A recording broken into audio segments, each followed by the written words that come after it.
Glória a Deus. Então quero chamar o Jerry aqui. Vamos receber o Jerry. Vamos aplaudir Jesus. Amém?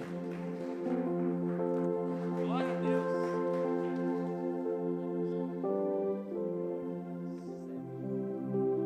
Vamos orar por ele. Pai, em nome de Jesus, nós abençoamos agora a vida do Jerry. Queremos declarar uma graça abundante sobre ele. O Espírito Santo do Senhor tem liberdade de tocar a vida dele, de fortalecer, de ministrar também os nossos corações através da palavra. Assim nós abençoamos em nome de Jesus. Amém.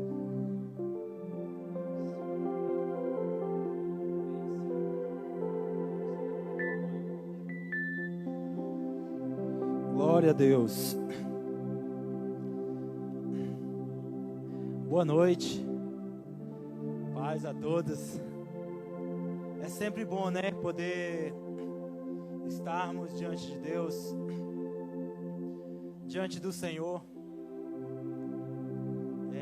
para ouvir a palavra, participar de um louvor como esse, de ter a oportunidade, né, de ser ministrado e principalmente de cultuar o Senhor, né?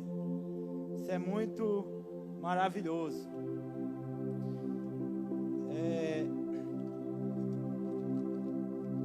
Você que está em casa, você que está aqui,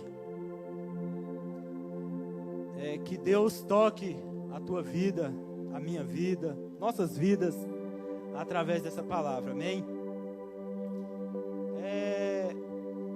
Hoje eu gostaria de falar sobre um assunto, é algo que Deus já tem falado ao meu coração há algum tempo. Há bastante tempo Deus tem ministrado essa palavra ao meu coração.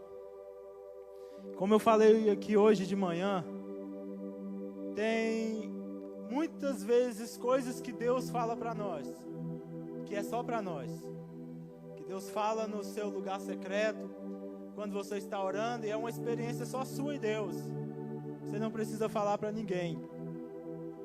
Mas há palavras que, além de ser para você, Deus ainda te dá a oportunidade de ministrar também para o próximo, de trazer uma palavra para o próximo, para a igreja. E essa palavra eu senti do Senhor de estar compartilhando com vocês, com cada um, você que está em casa, você que está aqui hoje. Não é bem uma pregação, mas é compartilhar um pouco da palavra mesmo, entendeu? Mas nesse sentido. Amém. O título é Chamados para Fora. Tem alguns estudos que eu pesquisei, algumas coisas sobre chamados para fora, do nome da igreja, Eclésia, né? Que o significado, alguns entendem que o significado era chamado para fora, mas a Bíblia não explica necessariamente, os estudos que eu pesquisei sobre se é exatamente nesse sentido de ser chamado para fora. Mas o que eu quero aprofundar mais um pouco aqui é em várias partes na Bíblia que Deus, Ele nos chamou, Ele chamou os seus filhos, os seus servos, para fora de alguma situação, para fora de um lugar. Ele resgatou os seus filhos, resgatou o seu povo de algum lugar e levou para outro lugar ou para outra situação. E todas as vezes que Deus fez isso, Ele fez com o objetivo de abençoar o ser humano, de abençoar os seus filhos, o seu povo. E eu vou ler um texto aqui em 1 Reis 19. Não é necessariamente a sequência, mas é o texto mais longo. E eu vou começar por ele, beleza? 1 Reis 19.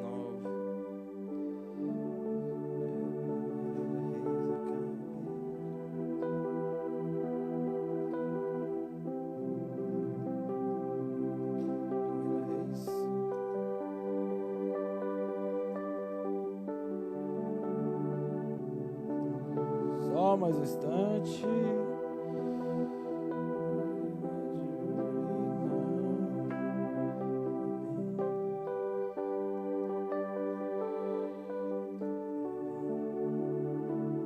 Amém.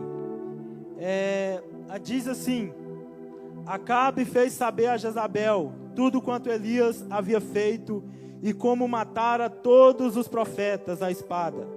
Então Jezabel mandou um mensageiro a Elias dizer-lhe: Faça-me os deuses como lhes aprouver. Se amanhã, a estas horas, não fizer eu a tua vida como fizestes a cada um deles. Temendo, pois, Elias levantou-se para salvar sua vida. Se foi e chegou a Berseba, que pertence a Judá, e ali deixou o seu moço. Ele mesmo, porém, se foi ao deserto, a caminho de um dia. Veio e se assentou debaixo de um zimbro, e pediu para si a morte. E disse: Basta, toma agora, Senhor, a minha alma, pois não sou melhor do que meus pais. Deitou-se e dormiu debaixo do zimbro. Eis que um anjo tocou e lhe disse: Levanta-te e come. Olhou ele e viu junto à cabeceira um pão cozido sobre pedras, em brasa, e uma botija de água. Comeu e bebeu e tornou a dormir. Voltou segunda vez o anjo do Senhor. Tocou e lhe disse: Levanta-te e come, porque o caminho te será sobremodo longo. Levantou-se, pois comeu, bebeu, com a força daquela comida, caminhou 40 dias e 40 noites, até Horebe, o monte de Deus. Ali entrou numa caverna onde passou a noite, e eis que lhe veio a palavra do Senhor, e lhe disse: Que fazes aqui, Elias? Ele respondeu: Tenho sido zeloso pelo Senhor Deus dos exércitos, porque os filhos de Israel deixaram a tua aliança, derribaram os teus altares e mataram os teus profetas à espada, e eu fiquei só, e procuram tirar-me a vida. Disse-lhe Deus: Sai e põe-te neste monte perante o Senhor. Eis que passava o Senhor em um grande e forte vento, fendia os montes e despedaçava as penhas diante do Senhor. Porém o Senhor não estava no vento. Depois do vento, um terremoto, mas o Senhor não estava no terremoto. Depois do terremoto, um fogo, mas o Senhor não estava no fogo. Depois do fogo, um cício tranquilo e suave. Ouvindo, Elias envolveu o rosto no seu manto e saindo, pôs-se à entrada da caverna. E eis que lhe veio uma voz que lhe disse: Que fazes aqui, Elias? E ele respondeu: Tenho sido em extremo zeloso pelo Senhor Deus dos exércitos, porque os filhos de Israel deixaram a tua aliança, derribaram os teus altares e mataram os teus profetas à espada. E eu fiquei só, e procuram tirar minha vida. Disse-lhe o Senhor: Vai, volta ao teu caminho para o deserto de Damasco, e chegando lá, unge Azael, rei sobre a Síria, e Jeú, filho de Nissi, ungirás, rei sobre Israel, e também Eliseu, filho de Safate, de Abel-Meolá, ungirás profeta em teu lugar. Quem escapar à espada de Azael, Jeú o matará. Quem escapar à espada de Jeú, Eliseu o matará. Também conservei em Israel 7.000, todos os joelhos que não se dobraram a Baal, e toda a boca que não o beijou. Amém. Aqui fala um pouco da história de Elias, mas eu gostaria de voltar um pouco lá na criação do homem, na criação do universo, da terra, na criação da terra, como Deus criou todas as coisas. E gostaria de falar um pouco sobre isso também, que é o primeiro tópico, é chamados para fora do Éden. Em Gênesis 3, do 22 ao 24.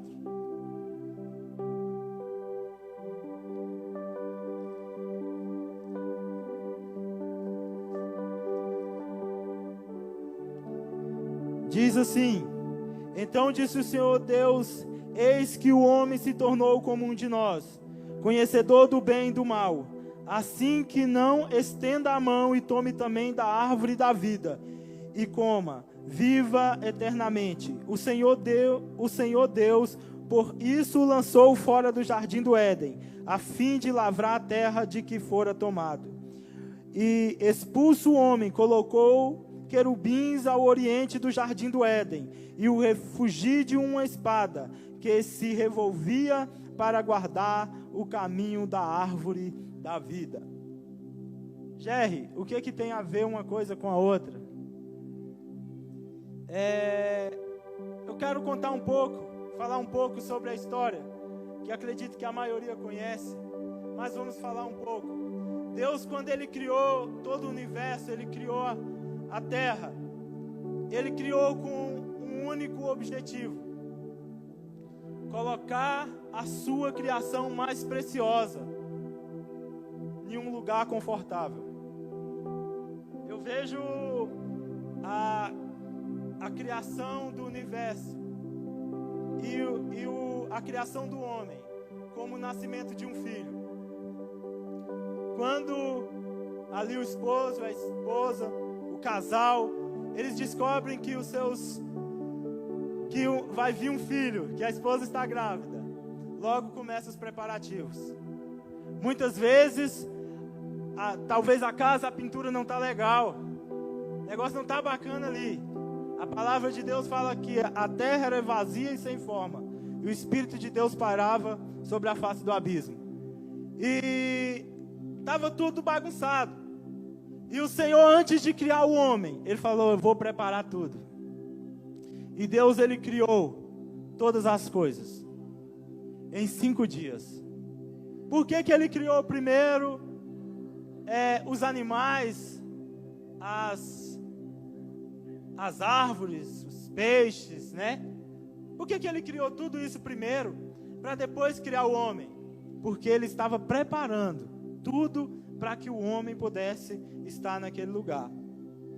E eu vejo na casa dessa forma: você prepara tudo, só que num lugar especial da casa, normalmente o lugar mais protegido, você vai fazer o quarto da criança.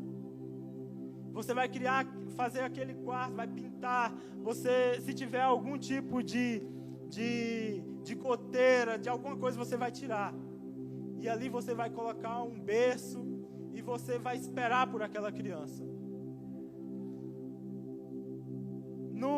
No nosso caso, qual era o nosso berço? Qual era o berço do homem? O jardim do Éden. O jardim do Éden, Deus construiu todo o universo, mas depois Ele criou algo especial. Ele criou um jardim especial. Ele criou e colocou o homem naquele lugar, no lugar mais protegido, onde todos os dias Ele vinha ter comunhão com o homem. Ele vinha ter comunhão com Adão ali. E assim Deus criou o jardim do Éden, né? Significado de Éden, né? Lugar de delícias. Então, Deus, Ele criou o jardim do Éden para o homem. Só que aí onde começou toda uma trajetória. Quando o homem pecou, quando o homem caiu, e ali não dava mais para o homem permanecer no jardim do Éden. Porque além da árvore do conhecimento do bem e do mal, no jardim do Éden também existia uma árvore chamada árvore da vida. Agora imagine a situação: o homem pecador, o homem caído, e aí de repente esse homem tivesse o contato para comer do fruto da árvore da vida. A própria palavra diz que se o homem comesse do fruto da árvore da vida, ele não morreria. E olha só, eu estava falando hoje de manhã aqui, nós que vivemos 80, 90 anos, né? Eu falei que tem alguns atrevidos que chegam a 100 e pouco, né? Se nós cometemos tantas coisas ruins por causa do pecado, agora imagine você vivendo uma eternidade de pecados. Imagine você vivendo milhares e milhares e milhares de anos pecando, numa vida pecaminosa. E ali o Senhor, Ele tirou o homem do jardim do Éden. E era, nesse caso, uma medida de proteção para o homem. E Deus, no objetivo de proteger o homem, tirou ele e colocou ele para passar por várias situações. E muitas vezes fala assim, Jerry, mas por que fez isso?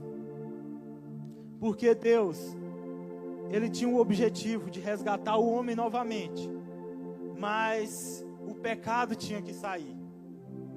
Trazendo para as nossas vidas hoje, é como, hoje não é novidade para ninguém, de quantos escândalos que tem acontecido nas igrejas. De pessoas, de homens cheios do poder de Deus. Homens que oram, e os milagres acontecem. Quantos milagres aconteceram por mão de pessoas que passou algum tempo e essas pessoas caíram? E foram quedas terríveis. E isso trazendo para hoje, o que é que nós entendemos? É que muitas vezes nós não aceitamos o tratamento. Adão poderia ter falado, Senhor, como assim você vai me tirar do Éden? Eu estou aqui, eu estou de boa. Eu estou de boa aqui no Éden. E se revoltar totalmente contra Deus. E muitas vezes, líderes, cristãos que já têm uma caminhada com o Senhor, se revolta contra os seus líderes espirituais, se revolta contra Deus, porque simplesmente o líder falou, meu irmão, você não vai subir mais no altar para ministrar. Você não vai pregar mais. Você não vai liderar mais uma célula, porque você vai passar por um processo de tratamento, de cura, de restauração. Você não pode ministrar, porque você vai, né? Só que muitos, o que fazem? Em vez de seguir e de ser tratado, de ser curado, essas pessoas desistem da fé, desistem de Deus. Outros, para que não seja tratado, não confessam seus pecados, não são transparentes com seus líderes, não confessam seus pecados a Deus. E muitas vezes essas pessoas estão ministrando, elas continuam pecando e continuam ministrando, continuam na prática do pecado, continuam fazendo coisas erradas, sendo mau testemunho e continuam ali. Eu sou líder de célula. Mas uma hora ou outra vai chegar um fim. E é como aquela história do barco, né? O barco tem um pequeno furo no barco e ele continua navegando. Só que tem um pouquinho de água entrando no barco, entrando aos pouquinhos. Só que a pessoa não percebe. Às vezes tem o pessoal ali tranquilo na parte de cima do barco e a água está entrando lá no porão. Está entrando. Só que vai chegar uma hora que esse barco vai afundar. A mesma coisa, muitas pessoas estão servindo a Deus, estão vivendo uma vida de pecado e os milagres continuam acontecendo. Ele ora e os milagres acontecem. Ele prega, a pessoa se converte. Como assim? Deus está me usando, então eu estou bem. Então está tudo ok, está tudo maravilhoso. Não está. Uma hora o barco vai afundar, vai para a água abaixo, né? E isso, muitas pessoas não entendem e saem do propósito, que é de ser tratado. Em vez de procurar o tratamento de Deus, essas pessoas se afastam das suas lideranças, ficam com raiva das suas lideranças e acabam se afastando de Deus, da fé. O outro tópico que eu gostaria de falar é chamados para fora do Egito. O Egito, eu vou ler aqui em Êxodo 12, 37. Vamos ler aqui Êxodo 12, 37.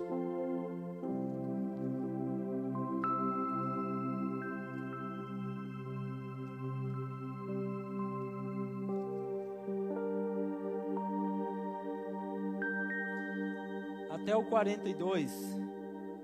Assim partiram os filhos de Israel de Ramassés para Sucote, cerca de 600.000 a pé, somente de homens, sem contar mulheres e crianças. Subiu também com eles um misto de gente, ovelhas, gado, muitíssimos animais. Cozeram bolos, asmos da massa que levaram do Egito, pois não se tinha levedado, porque foram lançados fora do Egito e não puderam deter-se, e não haviam preparado para si provisões. Ora, o tempo que os filhos de Israel habitaram no Egito foi de 430 anos. Aconteceu que ao cabo dos 430 anos, nesse mesmo dia, todas as hostes do Senhor saíram da terra do Egito. Esta noite se observara ao Senhor, porque nela os tirou da terra do Egito. Esta é a noite do Senhor, que devem todos os filhos de Israel comemorar nas suas gerações. Quando esse povo eles viveram no Egito por 430 anos. Acredito que, como eles viveram muito bem na época de José, eles viveram pelo menos uns 300 e alguma coisa, 300 e poucos anos escravizados. E esse povo, eles estavam escravizados, sendo oprimido pelo faraó, que representa o inimigo da nossa geração hoje. Eles estavam escravizados no mundo. Quando falo mundo, falo do sistema pecaminoso, falo de toda essa destruição que tem acontecido na nossa geração. E esse povo, eles viviam escravizados, presos, sendo chicoteados, sendo espancados, seus filhos sendo assassinados. E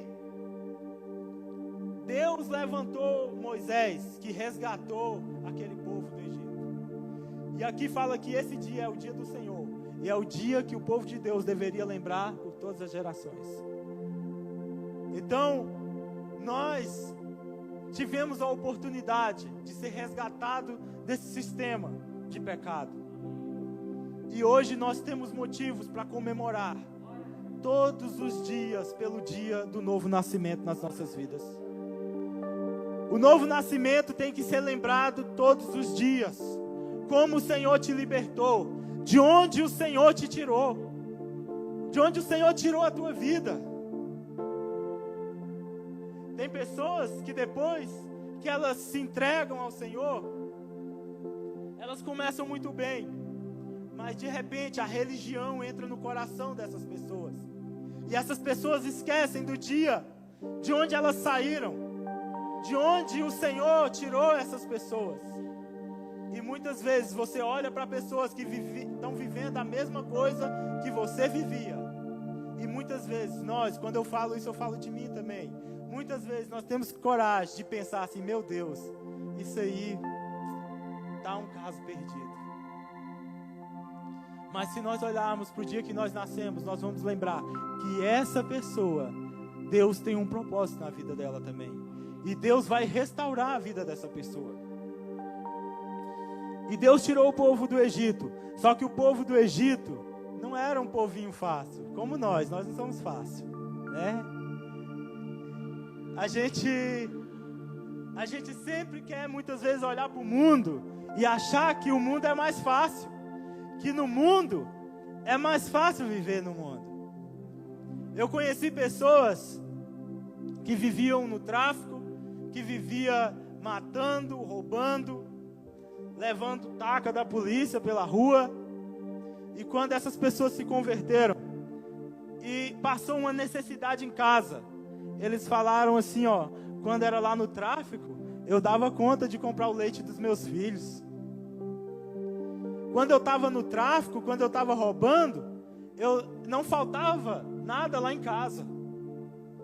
Esse povo que saiu do Egito, eles começaram a sentir falta do alho, da cebola. Olha só, né? Que lindo. Já pensou você desejando uma cebola, um alho? Né? E esse povo, eles começaram a falar assim: não, lá no Egito era melhor. Viver no Egito era bem melhor do que estar aqui comendo esse maná. Deus fazia chover o maná todos os dias. Deus fez sair água da rocha. Esse povo, Deus abriu o mar. Mas eles murmuravam de Deus. E nós temos que ter muito cuidado, porque muitas vezes nas nossas vidas nós nos pegamos falando assim: meu Deus, né? Olha lá como é que aquele cara lá que não tem temor a Deus, que não serve a Jesus, olha como é que ele está vivendo uma vida boa, e eu estou aqui passando em dificuldade, né? E se a gente não tiver cuidado, a gente começa a desejar, a viver aquilo que aquela pessoa que não tem aliança com Deus está vivendo. Então nós temos que ter cuidado nesse sentido. E o terceiro é chamados para fora da caverna. Isso aqui fala de uma paralisia espiritual. Elias, um grande profeta em Israel. Elias fez grandes coisas. Ele falou: segundo a minha palavra, não chove em Israel. E ficou 3 anos e meio sem chover. Depois ele se apresentou a Acabe, o rei de Israel na época, e disse para Acabe: chama aí os profetas aí de Baal aí. Chama aí, reúne todo mundo para a gente cultuar, né? Chama os profetas aí. E Elias manda aqueles profetas de Baal fazer um sacrifício. Fala: olha, ou é Deus ou é Baal.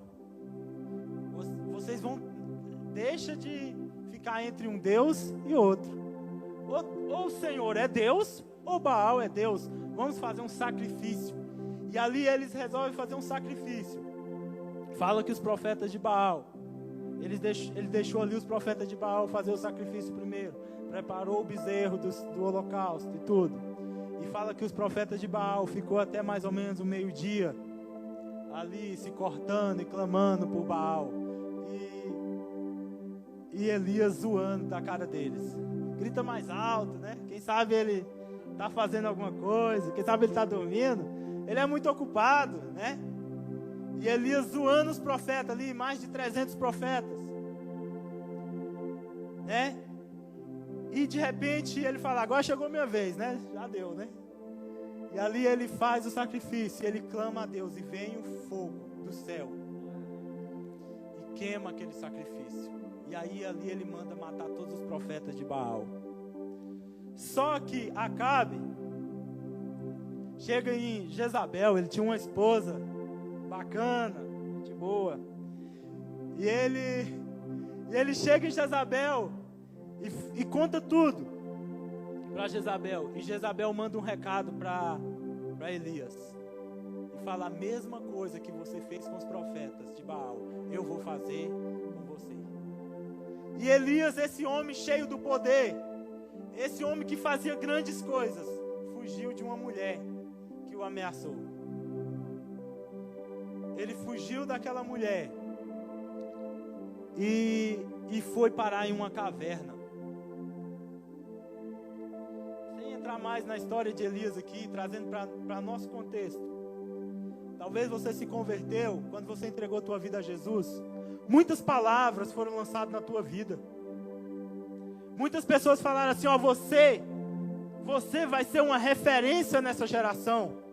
Você vai ganhar a sua família. Você vai ganhar os seus amigos. Você vai ser um espelho. Você vai ser um grande pregador. Você vai ser isso, você vai ser aquilo. E profetizaram.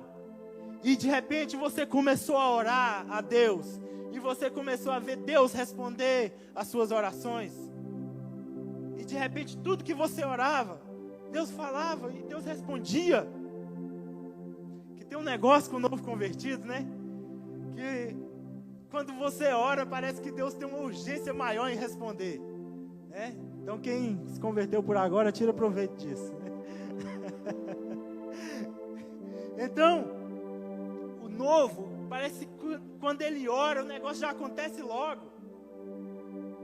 E você começou a orar e você começou a ver milagres acontecer. Eu contei um testemunho aqui que aconteceu na minha vida, um testemunho, virou um testemunho, mas também uma parte foi um testemunho. Tem várias partes nesse testemunho, né? E eu lembro quando eu me entreguei a Jesus. Tá ali, né, o meu irmão Gabriel, ali atrás. Nós começamos uma campanha, assim que nós chegamos no encontro, que era Braslândia para o Senhor Jesus. Eu, a minha família e Braslândia para o Senhor Jesus. 30 dias de oração lá no monte. 11 horas da noite nós estávamos lá, na chuva, no frio, não importa, a gente estava lá orando. E a gente orava. E lá em casa parecia que as coisas não estavam acontecendo do jeito que eu... Mas que a coisa ia piorando, né? E passou esses 30 dias, ninguém se converteu. Mas, depois disso, eu continuei orando. Eu continuei buscando. E passou mais ou menos um ano, toda a minha família tinha se convertido ao Senhor. E naquele tempo eu fiquei muito feliz. Eu me alegrei muito, profundamente. E eu lembro que algumas pessoas chegavam, às vezes eu estava em alguma roda e falava, olha esse irmão aqui, ó, esse doidinho aí, que anda de bermudão, com meia no meio da canela. Tinha um estilo diferente, né? Esse cara ganhou a família dele toda para Jesus. E naquele tempo, depois eu comecei a passar por outras lutas, outras dificuldades. E está aqui o pastor Léo, que sempre foi meu conselheiro, que sempre me ajudou. E eu chegava no pastor Léo, quando eu passava por uma luta, eu falava assim, olha, não era nem pastor ainda, né? Olha, Léo, eu só não saí da igreja, só não desisti de tudo. Só não joguei tudo pro alto, porque eu penso na minha família. Eu preciso ser um testemunho para minha família.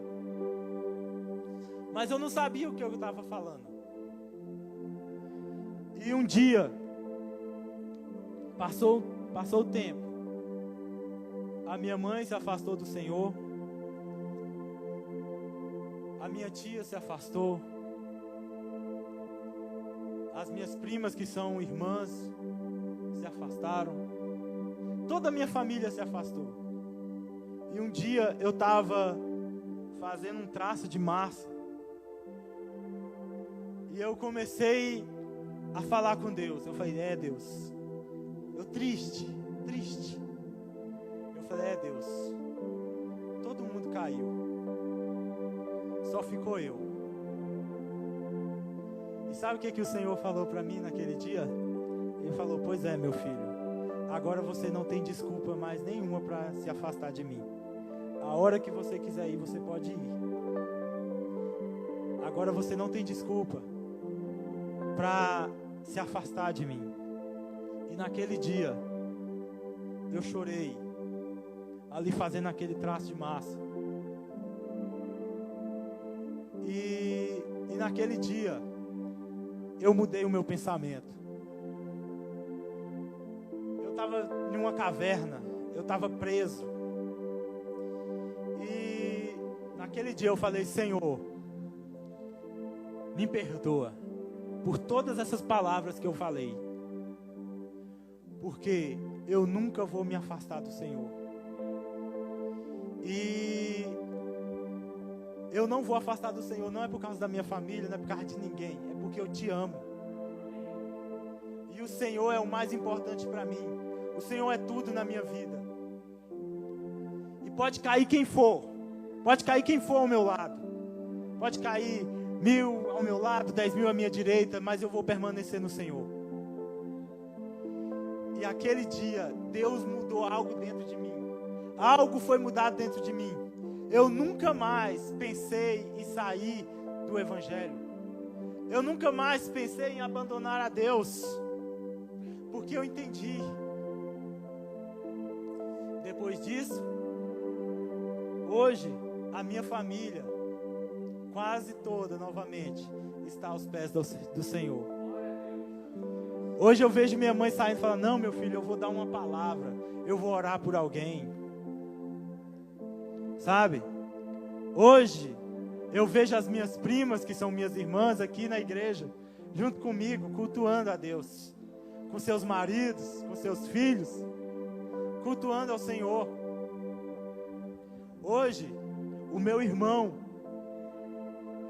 que muitos não acreditavam que poderia se entregar a Deus, hoje está aqui comigo, cultuando ao Senhor também.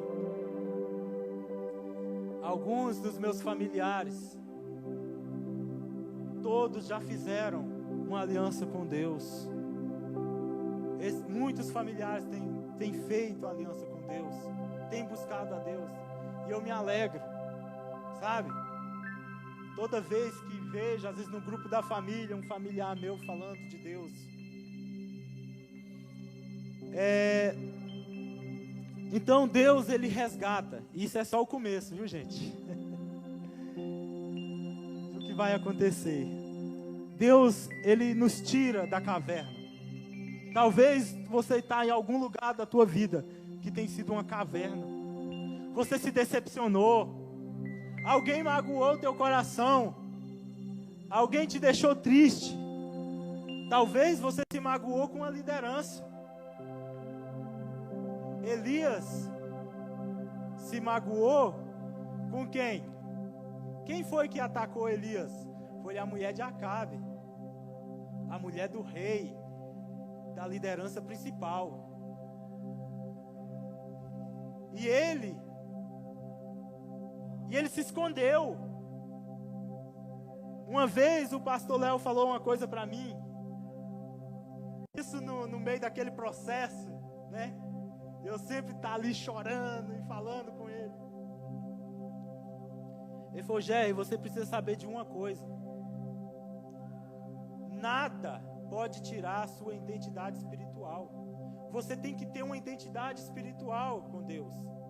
E ele falou assim: mesmo que o pastor principal da igreja chegue em você e fale assim: ó, você não presta para nada, você é a pior ovelha dessa igreja, você é isso e aquilo.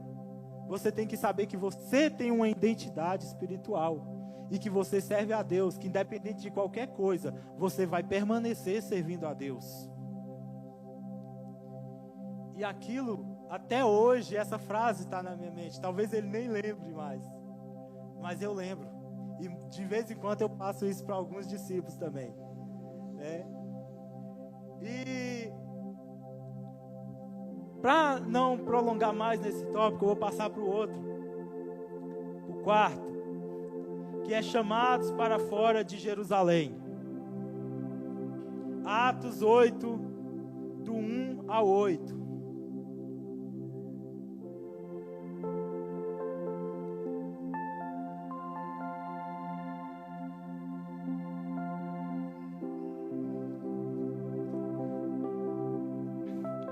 Diz assim: naquele dia levantou-se grande perseguição contra a igreja em Jerusalém. Todos, exceto os apóstolos, foram dispersos pelas regiões da Judéia e Samaria. E alguns homens piedosos sepultaram Estevão e fizeram grande pranto sobre ele. Saulo, porém, assolava a igreja, e entrando pelas casas e arrastando homens e mulheres, encerrava-os no cárcere. Entremente os que foram dispersos iam por toda parte, pregando a palavra. Filipe, descendo à cidade de Samaria, anunciava-lhe a Cristo. As multidões atendiam unânimes às coisas que Filipe dizia, ouvindo-as e vendo os sinais que ele operava. Pois os espíritos imundos de muitos possessos saíam gritando em alta voz, e muitos paralíticos e coxos foram curados, e houve grande alegria naquela cidade. Aqui, já não fala mais de momentos de tristeza, mas fala de momentos de alegria. Jerusalém, o Senhor levantou um povo, ali começou ali no Pentecoste, um grande avivamento, e começou ali logo numa pregação. Pedro alcançou ali 3.000 homens, na outra 5.000 homens, em pregações, e começou a ganhar vidas. A igreja começou a crescer em Jerusalém, a igreja começou a ficar forte em Jerusalém. E passado um tempo, eles ficaram tão fortes que alguns estudiosos dizem que Jerusalém chegou a ser metade de Jerusalém eram evangélicos, metade de Jerusalém eram cristãos, né? Que essa palavra evangélico nem existia, eram cristãos. E eles começaram a crescer, só que eles continuaram em Jerusalém, continuaram pregando em Jerusalém, ganhando vidas em Jerusalém, grandes milagres, pessoas sendo ressuscitadas, curadas. E é aquele povo ali em Jerusalém. E eu imagino hoje, aqui em Braslândia, né? Eu estava falando hoje de manhã, eu imagino, né? Rapaz, imagina, metade de Braslândia é cristão, metade de Braslândia tem uma aliança com Deus. Rapaz, eu ia ficar muito... Rapaz, a hora que alguém fala assim, não, moça, aqui na nossa cidade aqui, ó, metade da cidade é evangélico, é nós mesmo. Entendeu? Aqui nós já estamos dominando a cidade, daqui a pouco nós vamos ganhar todo mundo para Jesus e tal, né? Vai ser só bênção, só glória a Deus, aleluia. Você não sabe nem quem é, ô, paz do Senhor, meu irmão, beleza? Tudo bem? Né? Pensa, coisa linda, maravilhosa. Só que aquele povo, aquela igreja, eles estavam ali em um local só, e de repente, sabe o que aconteceu? Deus deixou que acontecesse uma perseguição em Jerusalém. Por que aconteceu a perseguição? É porque Deus é ruim? Porque Deus, o que Deus não livrou se a metade de Jerusalém já eram cristãos? Por que Deus não livrou? Será que a oração daquele povo não era poderosa? Mas a Bíblia fala que houve uma grande perseguição, e fala que aquele povo foi disperso. Foi dispersado aquele povo. Começaram a ir de cidades em cidades. Só que aconteceu nessa situação que aonde aquele povo passava, porque aquele povo tinha um testemunho vivo, aquele povo tinha um compromisso verdadeiro com Deus. Por onde aquele povo passava, eles iam anunciando o evangelho. Eles iam curando pessoas, eles iam restaurando famílias. E aí o evangelho começou a se espalhar. E esse evangelho chegou até nós. Olha onde nós estamos. E o evangelho chegou até nós. Por quê? Porque tudo começou com o quê? Com uma perseguição. O povo foi perseguido e começou a pregar o evangelho. E muitas vezes nós, gente, nós estamos no nosso conforto. É tão bom estar na igreja, né? É tão lindo estar com os irmãos, abraçar. Realmente é maravilhoso mesmo, eu gosto de abraçar. Infelizmente não está dando para abraçar esses dias. Mas, olha só, é tão bom na igreja, todo mundo, glória a Deus, aleluias. Mas Deus, Ele não está nos chamando para ficar só dentro do prédio. Deus, Ele está nos chamando para ir e anunciar o evangelho. Para sermos testemunho dentro das nossas casas. Não adianta só ser bênção aqui. Tem que ser bênção em casa também. Sabe? Por isso que eu penso ali, o nome já é... Então, Deus, Ele quer te usar, não aqui. Tem pessoas que estão almejando esse altar. Subir aqui no altar e ministrar. Só que esse altar aqui não é o altar verdadeiro. O altar verdadeiro é você. Você é o altar. O Espírito Santo habita dentro de você. O Espírito Santo não habita aqui. Claro que na sua, onipresença, Ele está em todos os lugares. Mas onde Ele habita mesmo é no teu coração. É dentro dos nossos corações. Nós somos o altar. Nós somos o altar de Deus. E muitas vezes nós estamos querendo subir em lugares de madeira, de cerâmica, para falar de Deus, mas nós podemos falar em todo lugar. Aonde passarmos, nós somos o altar. Você está o tempo todo no altar. Não é nós, na verdade não é nós que temos que estar no altar. É o Senhor que tem que estar no altar, dentro de nós. Sabe? E muitas vezes as pessoas se afastam de Deus, falam, naquela igreja não tem oportunidade. Não me deram oportunidade, eu vou me afastar. Mas você tem oportunidade o tempo todo. A hora que sabe que aquele vizinho que está passando por um problema bate na tua porta, é a sua oportunidade. A hora que alguém lá no serviço está passando por um problema e precisa de uma palavra, é a sua oportunidade. Foi para isso que o Senhor nos chamou. Sabe? O Senhor nos chamou para isso, para viver esse evangelho verdadeiro. Esse evangelho simples, mas poderoso.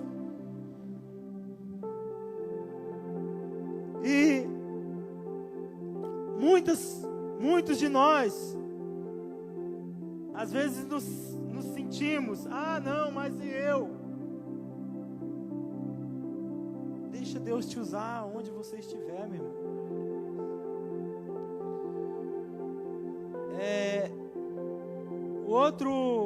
A outra passagem é chamados para fora da terra. Falamos de arrebatamento. Muitas pessoas, muitas igrejas já não pregam mais sobre arrebatamento. Não fala mais da vinda de Jesus. 1 Tessalonicenses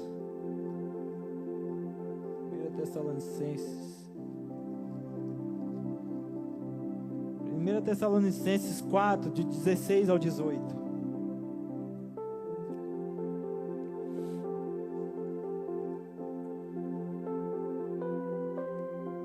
Diz assim: porquanto o Senhor mesmo, dada a sua palavra de ordem, e ouvida a voz do arcanjo, ressoada a trombeta de Deus, descerá dos céus, e os mortos em Cristo ressuscitarão primeiro. Depois nós, os vivos, os que ficarmos, seremos arrebatados juntamente com eles, entre nuvens para o encontro do Senhor nos ares, e assim estaremos para sempre com o Senhor. Consolai-vos, pois, uns aos outros com estas palavras. Aqui fala da nossa grande esperança, que é o dia que o Senhor virá para nos levar para diante dele.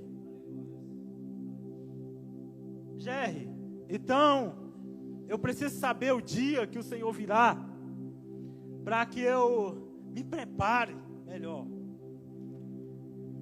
Não, nós temos que estar preparados o tempo todo. Ninguém sabe o dia nem a hora, mas nós temos que estar preparados.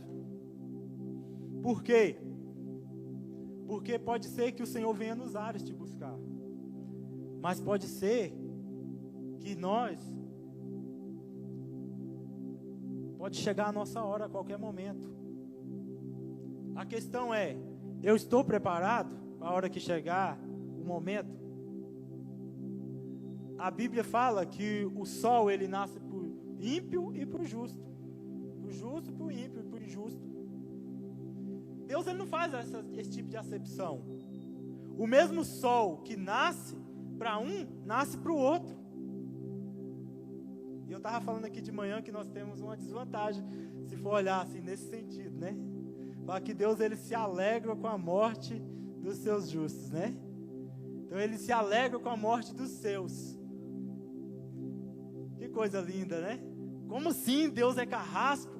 Não, porque Deus, ele não se alegra com a morte de uma pessoa que vai ficar longe dele. Uma pessoa que está vivendo uma vida pecaminosa, fora do propósito de Deus. Essa pessoa não vai estar perto de Deus. Um dia um rapaz veio conversar comigo, questionando a Deus. Ele falou que tinha uma pessoa próxima a ele, que ele amava muito, e essa pessoa era muito boa. E essa pessoa morreu. E ele falou assim, mas por que essa pessoa morreu? Ela era tão boa, tinha tanta gente ruim para morrer. E morreu essa pessoa que era boa. E eu falei para ele, porque se o ruim morrer, ele não vai para perto de Deus. Deus, ele vai dar uma oportunidade para que essa pessoa possa se entregar a Jesus. Sabe? Tem muitas pessoas que estão vivendo um engano. Fala, eu tenho o corpo fechado, já atiraram em mim, já fizeram tudo, e eu nunca conseguiram me matar. Mas a palavra de Deus fala que o Senhor, ele é longânimo. E ele não quer que ninguém pereça. Não é porque você tem o corpo fechado, não. Talvez o carro capotou 10 vezes, 1000 vezes, sei lá. E você continuou vivo. Alguém atirou em você, não acertou, se acertou, você continuou vivo. Não é porque você é o cara. Não é porque você tem o corpo fechado, que você tenha, é porque eu sou ruim. Não. É porque o Senhor quer salvar a tua vida. O Senhor quer mudar a tua história. O Senhor não quer você no inferno. O Senhor não fez o inferno para nós. Deus não fez o inferno para a humanidade. Você só vai para lá se você quiser. Então, o Senhor, ele vai vir nos céus. A palavra de Deus fala que os que morreram em Cristo ressuscitarão primeiro. Já vão sair na frente, né? Como é bom morrer em Cristo. E ressuscitarão primeiro. E depois nós seremos elevados aos céus junto com Ele. Esse é o propósito de Deus para a tua vida. E nós não sabemos a hora. Pode ser daqui a 2 minutos. Pode ser daqui a 1000 anos. Nós não sabemos. Tudo que temos que saber é que temos que estar pronto para a vinda do Senhor. Para fechar aqui, eu gostaria que você ficasse de pé, para nós orarmos. Você que está na sua casa, que está ouvindo essa ministração, se você puder ficar de pé também, junto com sua família. E eu não sei onde você está neste momento, qual o ponto da vida você está. Eu não sei se você está na caverna. Eu não sei se você estava no Éden e pecou. Você estava vivendo uma vida cheia do poder de Deus e caiu. E se sente que não é nada, que não pode mais. Eu não sei, talvez você esteja num lugar muito bom, confortável. Mas você sente que você precisa sair e anunciar o Evangelho. Pregar a palavra de Deus. Eu não sei onde você está, mas o Senhor sabe. E Ele está contigo aí, onde você está. E eu gostaria que você colocasse sua mão como forma de receber. E eu gostaria de orar pela sua vida. Amém.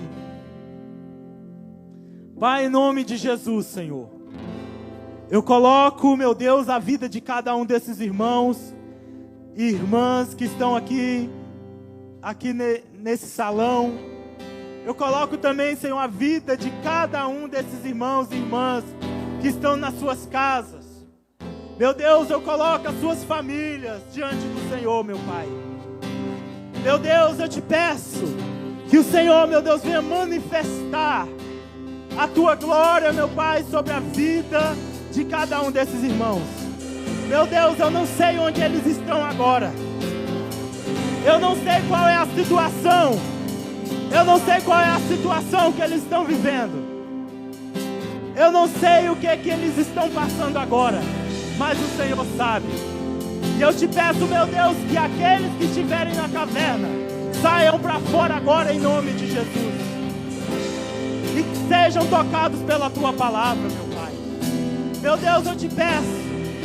Meu Deus, se tem algum irmão que está precisando passar por um processo de tratamento, que o Senhor venha fortalecer esses irmãos. Que o Senhor venha fortalecer esse irmão, para que ele possa ser transparente com sua liderança, para que ele possa confessar os seus pecados ao Senhor e para viver uma vida que realmente te agrada. Oh, Pai querido e amado, manifesta, meu Deus, a tua glória, Senhor. Renova o teu povo. Renova, meu Deus, a tua igreja. Levanta a tua igreja como referencial dessa terra. Levanta, meu Pai. Meu Deus, tira do lugar de conforto. Tira, meu Deus, do lugar do comodismo. Tira agora, meu Pai. E leva para cumprir a tua palavra. Meu Deus, tudo que o Senhor tem escrito no seu livro, meu Pai, a respeito dessa igreja, a respeito desse povo, a respeito dessas pessoas que estão ouvindo essa pregação agora, que essas pessoas, Senhor, sejam tocadas e que venha se cumprir todo o propósito do Senhor. Eu chamo a existência, tudo que o Senhor tem para essa igreja, tudo que o Senhor tem para os seus filhos. Eu chamo a existência agora, meu Pai. Em nome de Jesus, meu Pai. Que seja quebrada a cegueira espiritual. Que seja quebrada a